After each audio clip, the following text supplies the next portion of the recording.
Child, I had to go put on a bra so I can tell y'all about the time that United Airlines made me feel like a peasant in Polaris.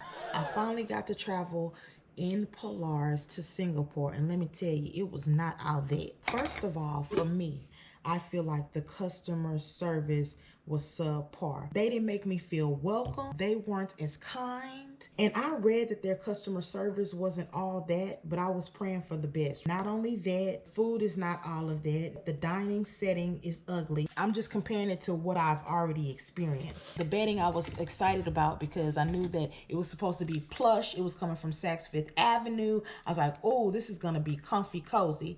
It was. The thing I did not like, no one made my bed. I was asked on one airline, well, ma'am, what time would you like your bed to be made? At the bottom of the menu, pajamas are upon request. If I have a 15+ flight, I am putting on pajamas whether I pack them or not, and I'm putting on my bonnet. I was excited about the amenities kit.